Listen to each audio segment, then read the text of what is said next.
everyone is in sales. Money goes down in value. You need to be able to get your brand out there. It's so simple. This is all you got to do.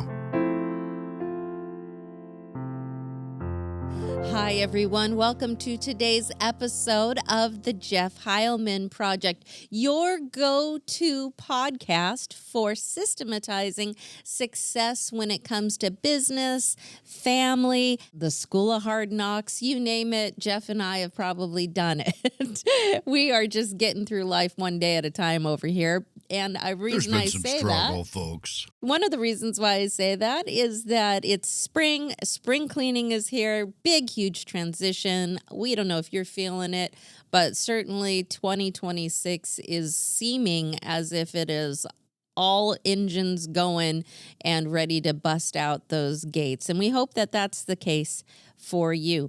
You know, back in 2000, I think it's probably early 2000, maybe 2010s, Daniel Pink wrote a fascinating book called To Sell is Human.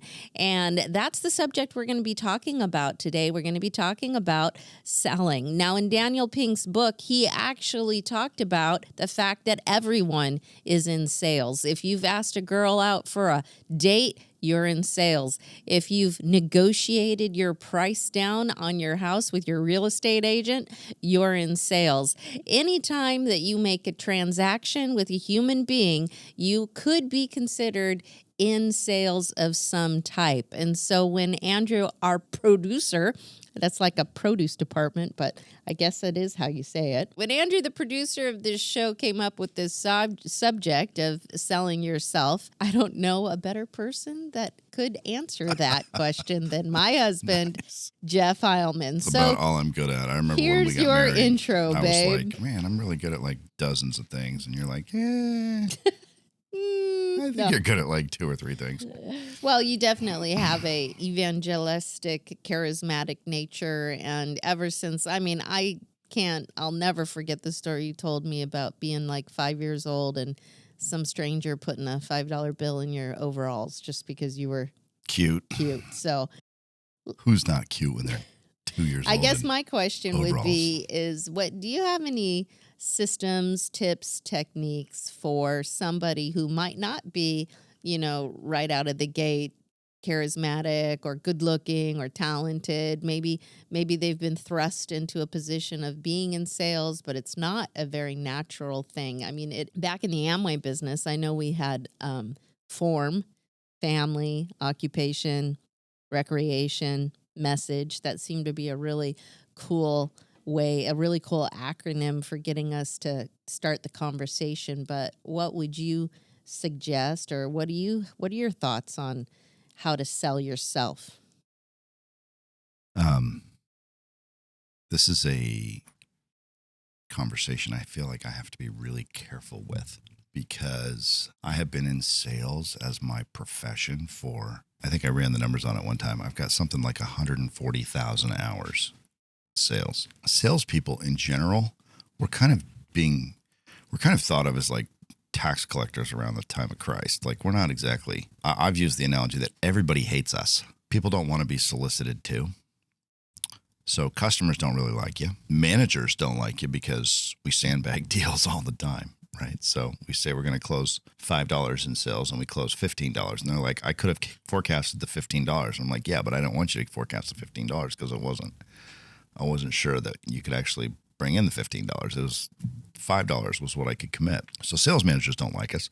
CFOs don't like us because we're the ones they send the money to, either on the buy side when they're writing a check for stuff, which they don't like spending money. So sales is extremely diverse, extremely deep in the philosophy of it, in the mind games that failure plays on people, the continual repeat offenders like me who continue to go out and try to do all kinds of different sales jobs and then finally connect the bat with the ball and hit stuff out of the park. But I would say it can also be boiled down to something very simple. The truth is you can't make anybody buy anything. By definition, to buy something, you would have a bill of sale, which is a contract, which if you forced somebody to do that would be duress, which would make the contract void, if you know a little bit about business law. So you can't legally, technically, or any other ways make anybody do anything from a contractual perspective, but you can influence.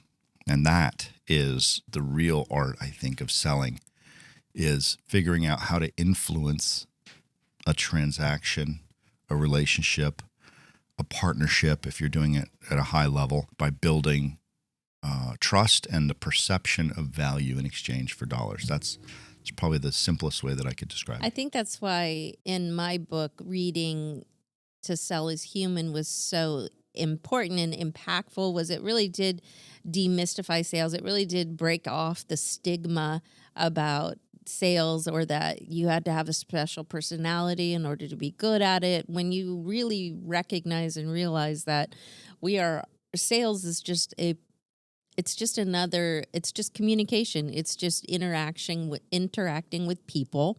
And some people have practiced interacting with others more and have actually made it a goal. I remember when we were in Amway, and it was like, the goal was to bring home a business card back in the day of business cards. We were encouraged to bring home a new business card of a new person every day. And that habit of getting out of your comfort zone and like saying hello to somebody in line at Starbucks, and was there I guess one could consider it nefarious to say that we had an agenda. And I think that that's the main thing that people are off-put when it comes to others in sales is, they always have an agenda, like in White Christmas with Bing Crosby sitting across from Danny Kaye, and they're talking about, they got an angle, everybody's got an angle. Everybody's got an angle. But if you're in business, or if you're in ministry, or if you even care or give a damn about people at all, one would consider that being an angle. Like, my intent when I say hi to somebody else is to love on them, to serve them. That's an angle. So it's not negative. This is where we get back to agency and autonomy for the person on the buy side, because let's use a very simple example. Let's say you were to take a painting by Vincent van Gogh that's worth $100 million. You sell it to an Eskimo who lives out in the tundra, and you sell it to him for $10,000. Are you giving him a good deal? And the answer is it depends. If he happens to resell art on the side, yeah, you're giving him a great deal. But for the most part, before eBay, folks, the answer is no. You're not giving him a good deal, because let's say you acquired the painting for free and you're making $10,000 off the person, but he doesn't have any use value for the painting. The use value to a museum is $150 million. An Eskimo with a dog sled in Alaska doesn't have any use value for a painting. But if you were to sell him a gun for $100, then you would be doing that guy or gal a very good service, because their use value could be thousands or tens of thousands of dollars. Doing somebody wrong, it has to do with ethics. But then the question becomes, where do we draw the line on ethics? And I think that has to do with a partnership with the person who also has to agree on that, because I've sold stuff for over list price before. List is just a suggestion. It's a starting point that lowers the barrier of entry into negotiations. So I've sold stuff that, if we sell it to some people for $10,000 and I sell it to somebody for $15,000 and I keep a portion of that extra amount, am I doing that person wrong? Well, where did we come up with list price in the first place? We've talked about this before, and I've mentioned it on the Jeff Heilman Project in past episodes, that it all boils down to being in sales and being successful in sales is listening. And if your client, or if the person that you're approaching, and you are talking and you're doing some discovery work in your initial conversation and you're listening, you should be able to tell in the first few minutes if they have a personal bias, they've been hurt before in sales, that someone that didn't have ethics. You should be able to tell based on the reading people. And if today's subject of this podcast is, how to successfully sell yourself. What are we talking about? We're talking about you're in business. You need to be able to market yourself. You need to be able to get your brand out there. You need to be able to be approachable. You need to be able to be teachable. You need to be able to have people be interested in the products that you're offering. So you know, there's a real valuable need. There's a real legitimate need for you to be able to successfully sell yourself. Well, successfully selling yourself starts with listening to the people that you're trying to be in business with, or the people that you would like to add value to and to serve. And if you're getting the vibe, to use a modern term, if you're getting the vibe that they've been hurt before in the past, you're going to have some challenges with some things happening in the church. Well, if you've got sales hurt, you're going to have some challenges with being sold. You don't want to be sold. People don't want to be sold. They would like to know that they have the authority to say no, and that they have the ability to say yes. In the day, the pressure that would be relieved when we would say the purpose of a meeting is to book another meeting. The purpose of the meeting was never to sell somebody something, even though a lot of times that's what ended up happening. The transaction actually happened, but the purpose of the meeting was always to book another meeting. Ultimately, what is selling? It's somebody that says yes to something that they need or want, that's a good or a service that has an offer on the table. Like, that's the simplest way that I could say it. And most people say no to most things. They have to protect their wallet, because if they just said yes to everything, nobody'd ever have any money. You have to be careful about that, but you have to find a good or a service that's worth more than the money itself, because in and of itself, the money isn't valuable. The money is only valuable from a potential energy perspective, not a kinetic energy, right? And it's actually, from a kinetic perspective, it's actually a little bit like electricity, because it loses value the longer it sits there. Money goes down in value at an alarming rate. When I met you, the week I met you 30 years ago, last week, 2 weeks ago, gas down at the AM/PM on the corner of Monterey Highway and Blossom Hill was $1.13 a gallon. And I just filled up the car yesterday, I think, and it was $6.10 a gallon. You're so old. I mean, so you're talking 5 times more dollars in 30 years to buy the same gallon of gas. So if money goes down in value, then you have to do something with it. Hopefully you buy things that go up. You buy appreciating assets. If you're going to sell something to somebody, they have to have access to capital in order to do it. Hopefully there's a need or a want to where that creates higher use value and leverage than the actual dollar value or cost value. And you're selling goods, services, subscriptions, magazines, cars, cleaning your house, painting your house, some kind of a service or a good, and then you make an offer. The best salespeople are not the ones who push and push and push and push on one person to buy one offer. It's that you, or a dozen offers, it's that you find a profile of a person that needs what you're doing. You have one type of offer, one customer avatar, and you repeat. And you're basically saying, do you want this? No. Do you want this? No. Do you want this? No. Do you want this? No. And then they find it. That's what I try to do, is I try to find the people who are looking that fit the customer avatar profile and make a clean offer. Coming from my point of view, as far as just to hopefully encourage you and maybe those listening that are in sales, my daddy was a great sales professional, and we like to call Zig Ziglar referred to people in sales, good ones, as sales professionals. Yes, and so not salesmen, sales professionals.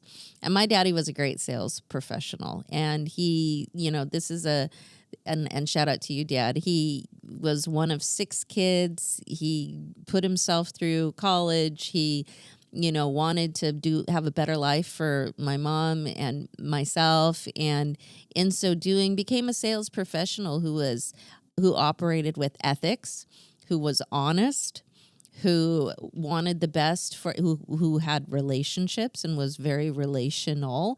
Read, How to Win Friends and Influence People at 13 years old, and continued to keep the never criticize, condemn, or complain mantra a part of his life in his business dealings, and always believed in doing what was fair and what was right, and that the customer was always right.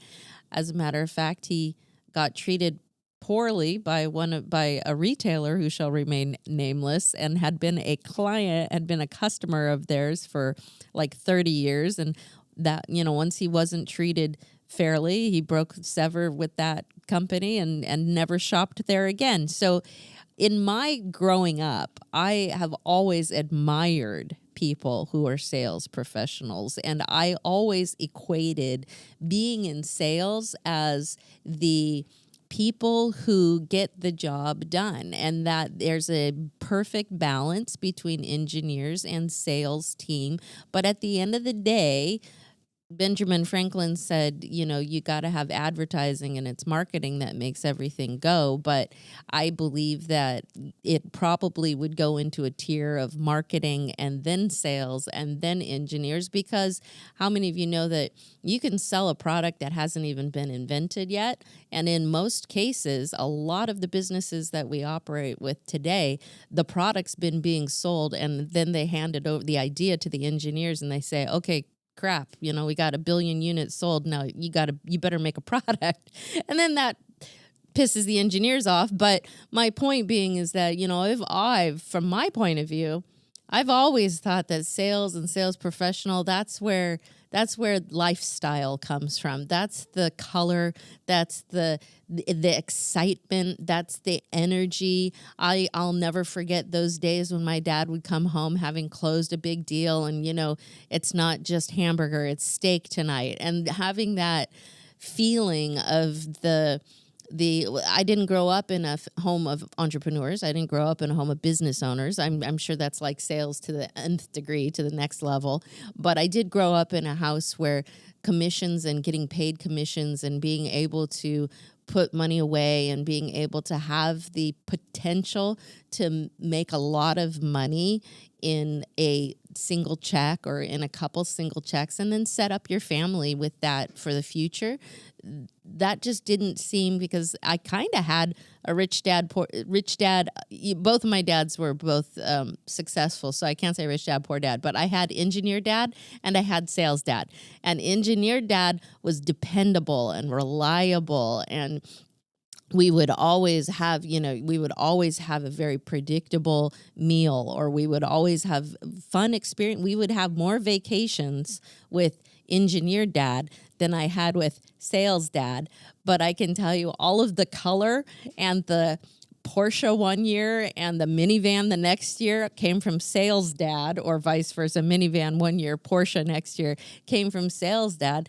And it was so cool to be able to sit back and have the best of both worlds, and to be able to see that, doing business, I think business is brilliant. I think anybody who's in business, and if anybody has a negative perspective on either engineers or sales, is just a negative person. And if we can cut those people out of our lives, that's for the best. I think when you were talking about it, I drew a little triangle: sales, marketing, and engineering.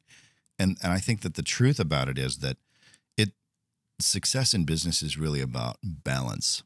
Yeah. And continuing to build momentum inside of a business off that balance, a balance of predictability. And so I have sold stuff that didn't work, and then I had to go to engineering. I'm like, what the are we doing? I'm out there putting my name and my reputation on the line as a salesperson, because that's all I have, to go and close these deals, and your doesn't work.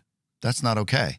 And then I've also been in situations where I couldn't sell stuff that was really good because I didn't understand it or couldn't find the angles. Engineering's like, well, don't you understand? It's plain like this. It's so great. And so then that puts the onus back on me to be like, all right, maybe I don't understand the product well enough, right? And then I've also been in situations where people got pissed at me because I didn't do the product training to check their box for operations. And I'm like, why don't you just check the box? I sell more of this stuff than anybody else. Why do I have to go to training to prove that I know how to sell something that I'm selling better than 300 other people in this freaking company? Check the box. You check it. It's your checkbox. Check the box, right?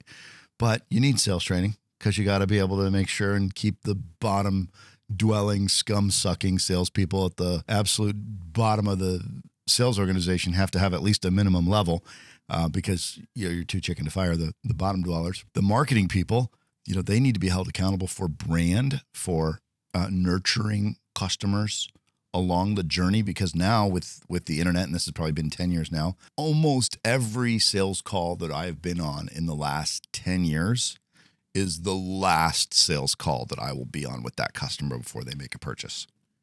That's a big shift to where it used to be. You remember the Paul Zane Pilzer, where he said your job as a salesperson is to educate consumers about new products and services that will improve their lives.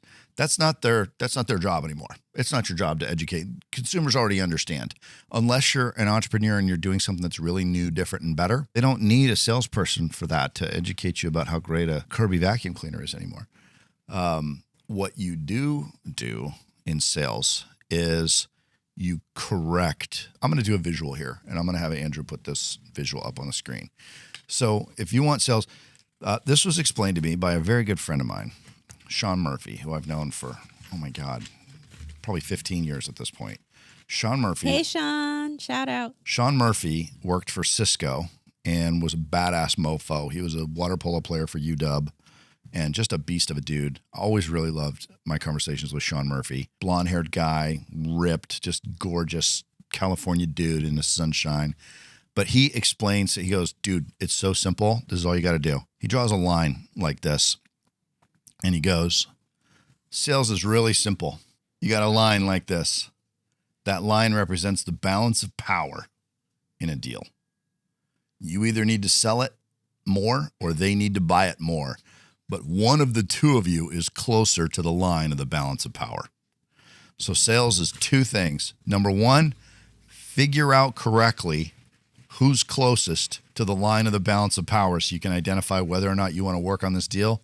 And number two, take meaningful action on a regular basis to move the balance of power, the line of the balance of power in your favor. That's it. That's all it is.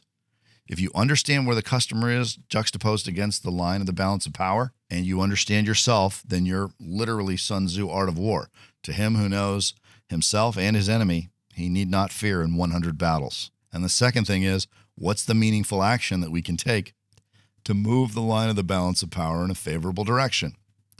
If you just remember those two things, you will be able to architect a series of systems and philosophies which will help you to succeed in sales. You know, I was reading about Peloton, the company, and there was a period when they were becoming hugely successful after tanking and nearly going bankrupt because their focus for the entirety of the initial company was to sell bikes and to get bikes sold. But as soon as their philosophy and their business model went from selling bikes to building communities, and being able to have communities and pairing up with fellow bike riders in your area. Anytime you log on to a class, you can see all of the people that are riding. You can give each other high fives. You can get your favorite instructor and then follow that instructor.